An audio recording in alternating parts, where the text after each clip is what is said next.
अस्सलामुअलैकुम दोस्तों, मेरा नाम आसिम सुमरा। आप देख रहे हैं सुमरा टेक्निकल टीवी। दोस्तों, बिल्कुल ही न्यू फ्रिज है ओरिएंट की। आप देख रहे हैं इसकी अभी प्लास्टिक इंसुलेशन भी नहीं उतरी। तकरीबन 15-20 दिन ये यूनिट चला है, उसके बाद इसमें मसला आ गया कस्टमर की एक छोटी सी गलती की वजह से। तो ये सारी डिस्कस करेंगे, आपको दिखाएंगे क्या मसला आया। तो ये बिल्कुल ही ज़बरदस्त सा यूनिट था, तकरीबन 15-20 दिन चला होगा। तो दोस्तों, वीडियो शुरू करने से पहले आपसे रिक्वेस्ट है कि अगर आप हमारे चैनल पर न्यू हैं तो हमारे चैनल को सब्सक्राइब कर दें, और वीडियो अच्छी लगे तो वीडियो को लाइक कर दें और बेल आइकन को ऑन कर दिया करें ताकि हमारी आने वाली वीडियो आप तक आसानी से पहुंचती रहे। तो दोस्तों, कस्टमर ने यह मिस्टेक की कि इसको कोई नोकदार चीज़, छुरी चाकू या कोई चीज़ इसको मारी, जिसकी वजह से इसका गैस लीक हो गया। और फिर इसके ऊपर यह जुल्म किया कि फ्रिज को बंद करने की बजाय इसको चलाता रहा 2 दिन। और इसके ऊपर एक और जुल्म किया कि इसको 20 दिन ये छुरी लगने के बाद या कोई चीज़ भी लगी है उसके बाद ये पड़ा रहा है यूनिट। उसने वापसी कंप्लेन भी नहीं की।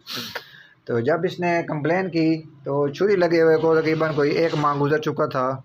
तो उस टाइम तक इसका कंप्रेसर भी फारिग, इसका वेपरेटर जो है वो भी फारिग। और किसी टेक्नीशियन को इसने बुलवाया बीच में। जब वो टेक्नीशियन चेक करने गया तो उसने हर चीज़ इसकी काट फाड़ दी, जैसे मैं आपको दिखा रहा हूँ। तो अब कंपनी इसका क्लेम नहीं देती जब छुरी लग जाए या इस तरह का कोई मसला आ जाए। अगर अदरवाइज़ कोई और प्रॉब्लम होता, कंप्रेसर का इशू हो जाता, तो इस तरह का कोई मसला होता तो फिर कंपनी इसका क्लेम देती है। तो जब भी इस तरह का कोई मसला आए तो आप इस टॉपिक के बल्कि एक मेरी वीडियो पड़ी है चैनल के ऊपर, उसका लिंक मैं डिस्क्रिप्शन में दे दूँगा।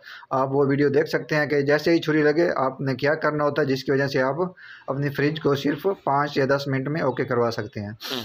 तो दोस्तों, वो वीडियो भी आप विज़िट करें, चैनल के ऊपर पड़ी है, मैं लिंक डाल दूँगा नीचे डिस्क्रिप्शन में। तो दोस्तों, अब इसका वेपरेटर जो है वो भी बिल्कुल फारिग हो चुका, क्योंकि अंदर सिल्वर की अपना होती है, चैम्बर होता है, उसकी नालियाँ जो हैं तो पानी खड़े होने से वो ख़राब हो जाती हैं सारी, उसके में लीकेज हो जाती है, यानी कि वो गल जाती है। तो कंप्रेसर जो है इसका पंप में अंदर पानी जाने से ये पंप भी जाम हो जाता है, कंप्रेसर जो है वो भी ख़त्म हो गया। तो अब इसका दोस्तों कंप्रेसर भी चेंज होगा, इसका अंदर वेपरेटर भी चेंज होगा, कंडेंसर इसका वॉशिंग वॉशिंग होके वही चल जाएगा। तो एक छोटी सी मिस्टेक अगर फौरी बता देते या एक आधा दिन के बाद भी पता चल जाता या कस्टमर बता देता तो सिर्फ इसको टांका लगता, फ्लशिंग होके कंप्रेसर भी चल जाता और वेपरेटर भी वही चल जाता। खुदारा आपके साथ ऐसा मसला है तो कभी ऐसे ना करें। तो उम्मीद करता हूँ ये वीडियो आपको अच्छी लगी होगी। अल्लाह हाफिज़।